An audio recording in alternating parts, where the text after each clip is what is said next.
We were first contacted last year in May by Bob Ski with the Trail Fighter idea, and it's quickly changed our thought process on how to run a club, how to promote a club, and what to do with the club.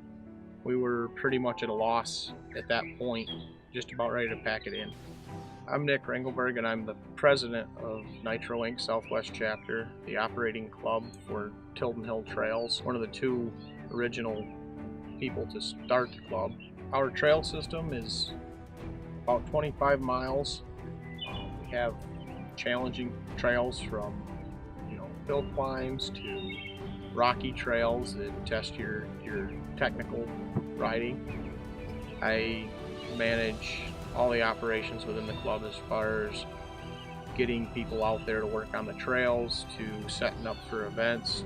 Started off with about 15 members and sat there until involvement with Trail Fighter. One of the biggest challenges we've faced as far as growing our club in the past has simply been advertising and getting the word out there on events. We've just struggled to draw a crowd.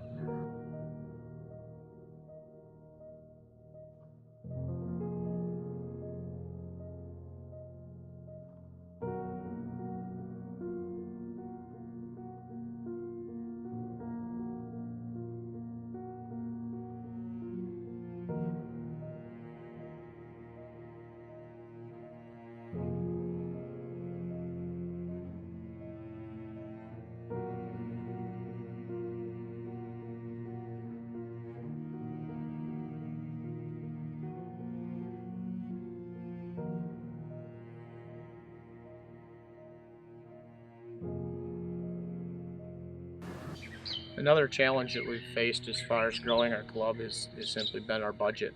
With a limited number of members, we've failed to have enough money to do much with, whether it's buying supplies or advertising. When Bob Ski first contacted me with the Trail Fighter idea, our club was near the breaking point. We've been here for 5-6 years and really haven't gotten anywhere, haven't grown much past where we started. And we needed a spark of energy, and that's what he brought to us in a big way. After the first 30 days of involvement with Trail Fighter, we had a website, we had a Facebook page, we had more members, we had a professional flyer ready for our event.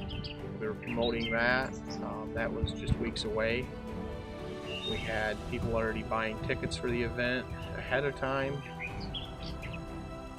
By the end of the first season with Trail Fighter, we had grown.